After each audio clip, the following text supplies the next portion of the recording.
부처님 전생이야기 본생경 제31회. 오늘은 본생경 2권 37가지 이야기 중에서 6번째 상카의 보시에 대해 소개해 드리겠습니다.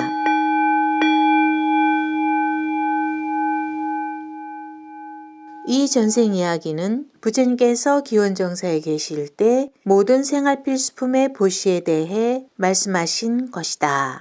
왕서성에 사는 한 우바세가 부처님의 설법을 듣고 나서 기쁨에 차서 이튿날 부처님과 승단을 초대하기로 약속하였다.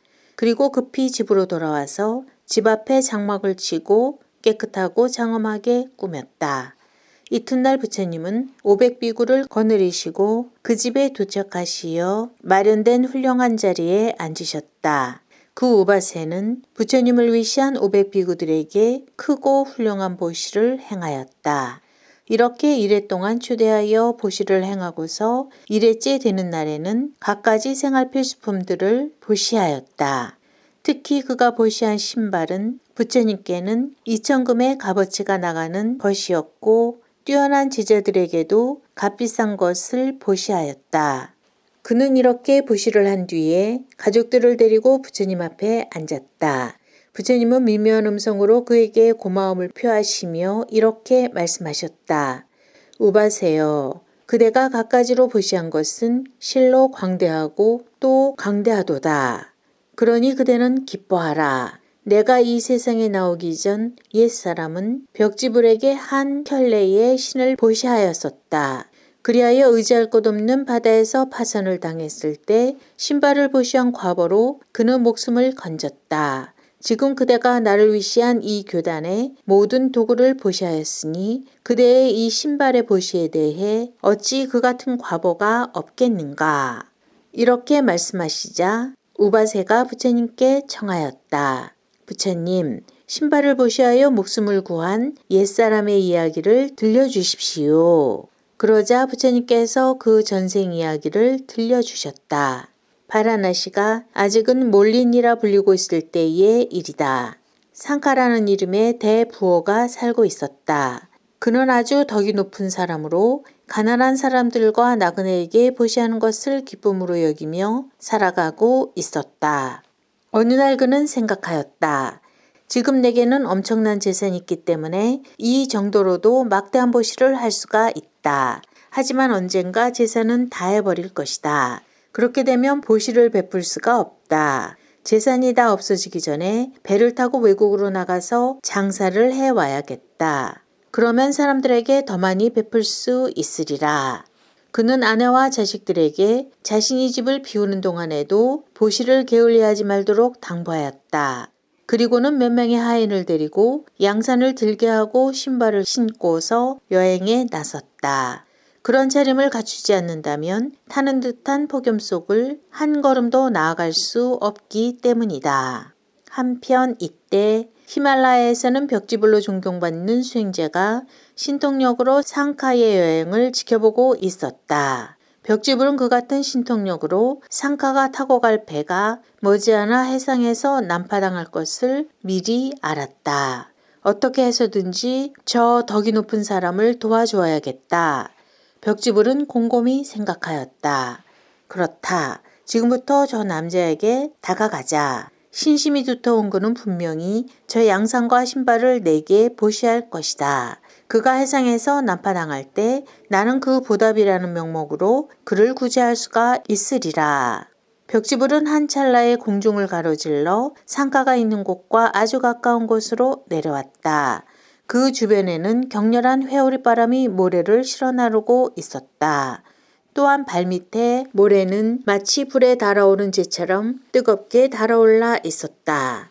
그 같은 혹독한 무더위 속에서 벽지불은 상카가 있는 곳을 향해 다가갔다. 벽지불의 모습을 발견한 상카의 마음은 기쁨으로 가득 찼다. 상카는 티 없는 마음과 맑은 눈을 가진 사람이었다. 그런 그의 눈은 벽지불의 모습을 본 것만으로도 그 벽지불이 존귀한 사람임을 깨달았던 것이다. 그리고 이런 훌륭한 스승에게 보시할 수 있는 자신이 기뻤다. 상카는 급히 벽지불에게 달려가 공손하게 절을 올리며 말하였다. 스승이시여, 이 나무 아래 앉으소서. 상가는 나무 아래에 자신의 웃옷을 깔고 그 위에 벽지불을 앉도록 권하였다. 깨끗한 물로 그의 발을 씻긴 뒤에 향유를 뿌렸다. 또한 자신의 신발을 벗어서 벽지불에게 신기고 양산을 내밀었다. 스승이시여, 부디 이 물건을 사양치 말아주소서. 조금이라도 더위를 가릴 수 있을 것입니다. 상가는 신심이 매우 두터운 사람이었기 때문에 이처럼 훌륭한 사람을 만난 것이 무척이나 기뻤다. 그리하여 그는 환희에 가득 차 항해에 올랐다. 배는 엿새 동안 평온한 항해를 계속하였다. 그런데 일해째 되는 날 배의 측면에 금이 갔다. 눈 깜짝할 사이에 바닷물이 스며들었다. 물을 퍼내기가 불가능할 정도로 세찬 물살이 배 안으로 쏟아져 들어왔다. 사람들은 죽음의 공포를 느껴 신들에게 구제를 청하는 기도를 올리기 시작하였다. 상가는 이런 순간에도 터무니없이 겁에 질리지는 않았다. 하인한 사람을 선발해서 자신의 몸에 기름을 바르게 하였다. 그리고 나서 먹을 수 있을 만큼 최대한 많은 음식을 먹었다. 두 사람은 함께 돛대에 올라가 몰리니 방향을 가늠한 뒤 그 방향을 향해 바다로 뛰어들었다.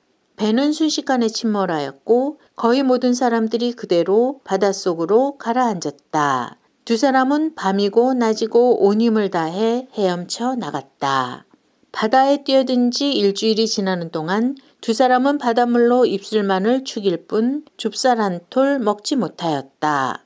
한편 이때 하늘에는 마니메칼라라고 하는 여신이 하늘의 시인인 사천왕의 명령을 받아 바다를 수호하고 있었다. 이 여신의 가장 중요한 역할은 난파가 일어났을 때 만약 난파선에 덕이 높은 인물이나 효행이 뛰어난 자가 고통을 받고 있다면 즉시 그들을 구조하는 것이었다. 그런데 이 여신은 자신이 지키는 바다가 언제나 평온하자 꾀를 부리기 시작했다. 그래서 바다를 지키는 일을 게을리하며 7일 동안이나 빈둥거리며 놀러 다녔다. 7일째 되는 날 문득 바다를 바라보니 상카와 그의 하인이 필사적으로 헤엄치고 있는 것이 아닌가? 여신은 혼비백산하고 말았다.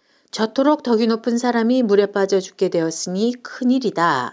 이제 사천왕께 무슨 비난과 책망을 들어도 나는 할 말이 없게 되었다. 여신은 황망한 마음을 진정시키며 황금 그릇에 먹을 것을 담아서 바람같이 상카에게로 달려갔다. 상카여, 이래 동안이나 아무 음식도 먹지 못했군요. 그러니 그토록 피로해 있지요. 자, 이 음식을 조금이라도 먹도록 하세요. 여신은 파도 위에 서서 상카를 불렀다. 바다 위를 표류하느라 지칠 대로 지쳐있던 상카는 자신을 부르는 소리에 무의식 중에 파도 위를 쳐다보았다. 꿈을 꾸고 있는 것은 아닐까? 아름다운 여인이 파도 위에 서 있는 것이었다. 더구나 양손에는 일찍이 맡아보지 못했던 향긋한 냄새를 풍기는 음식이 가득 담긴 찬란한 황금 그릇을 들고 있지 않은가? 자, 어서 잡숫고 기운을 차리세요. 여신은 다시 상카에게 식사를 권했다. 상카는 자신이 지금 환각에 사로잡힌 것은 아닌가 생각했다. 하지만 분명히 저 옷구릇을 구르는 듯한 음성은 똑똑히 그의 귀에 들렸으며 향긋한 냄새는 그의 코를 자극하고 있었다. 상카는 지칠 대로 지쳐버린 자신들을 잡아먹으러 온 야차나 귀신 같은 것일지도 모른다는 생각이 들었다.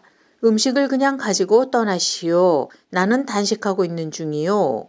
상카는 그렇게 말하면서 받지 않았다. 상카의 뒤에서 헤엄치고 있던 하인에게는 여인의 모습이 보이지 않았다. 들리는 것은 상카의 음성뿐이었다. 하인은 그토록 다정스러운 주인이 너무나 지친 나머지 제정신을 잃고서 혼자 중얼거린다고 생각하였다. 주인님, 정신을 차리셔야 합니다. 이렇게 지쳤을 때는 말을 아껴야 합니다. 그렇게 필요 없는 말을 하시다간 더욱 피로해질 뿐입니다. 걱정할 거 없다. 너에게는 보이지 않을지도 모르지만 지금 내 앞에는 황금 그릇을 든 아름다운 여인이 서 있다. 먹을 것을 내밀면서 내게 권하지만 나는 지금 그것을 거절하고 있는 중이다. 이유 없이 알지도 못하는 사람에게서 음식을 받을 수는 없지 않겠느냐? 하인은 잠시 생각하고 나서 말하였다. 주인님, 분명 그것은 야차의 수작일지도 모릅니다. 하지만 정말로 야차인지 한번 물어보는 것도 그리 나쁜 일은 아닐 것 같습니다. 과연 그렇다고 생각한 상카는 노래로 물었다. 내 눈앞에 나타난 아름다운 여인이여, 음식을 먹으라고 내게 권하고 있는 그대는 여신인가 인간인가?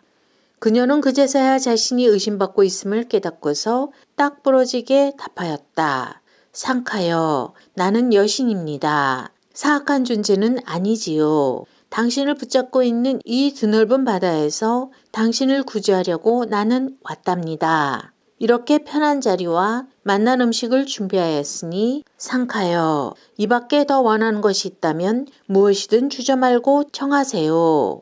상카는 다시 물었다. 그대는 대체 무슨 이유에서 나를 도우려는 것입니까? 그대가 훌륭한 분이기 때문입니까? 그렇지 않으면 내게 뭔가 선행이 있었기에 그 보답으로 음식을 베푸는 것입니까? 여신은 상카가 아직도 자신을 의심하고 있음을 알았다.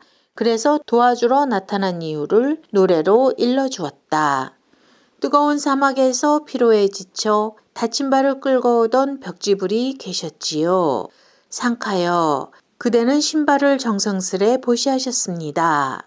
그대의 존귀한 선행의 과보가 나의 도움을 불러온 것이지요. 상카는 기쁨에 넘쳤다. 오, 한 켤레의 신발을 베풀었을 뿐인데 이렇게 커다란 과보가 내게 오는구나. 자신의 하찮은 선행이 그토록 벽지불을 기쁘게 했다고 생각하자 그 자신도 한없이 기쁨에 넘쳐났던 것이다. 상카도 노래로 자신의 소망을 여신에게 전하였다. 물이 새지 않고 거친 바람을 맞아도 끄떡없이 바다를 헤쳐나갈 배를 제게 주소서. 아, 이제야 내 도착하는구나. 그리운 몰리니에. 그의 바람은 금세 이루어졌다. 파도 위에서 구문으로 장식한 꿈같은 아름다운 배가 떠올랐다. 상카와 아이는 그 배에 올라탔다. 배는 엄청난 속도로 몰리니에 도착하였다. 게다가 배 안에는 어느 사이엔가 보물이 가득 들어차 있었던 것이다. 이로 인해 상카는 일생 동안 부유하게 지내면서 가난한 사람들에게도 끊임없이 보시를 하였다. 그래도 그의 재산은 줄어들지 않았다. 부처님께서 이렇게 전생 이야기를 마치신 후 진리를 말씀하시자 그 자리에 있던 우바세는 예류가에 이르렀다. 그러자 부처님은 다시 말씀하셨다.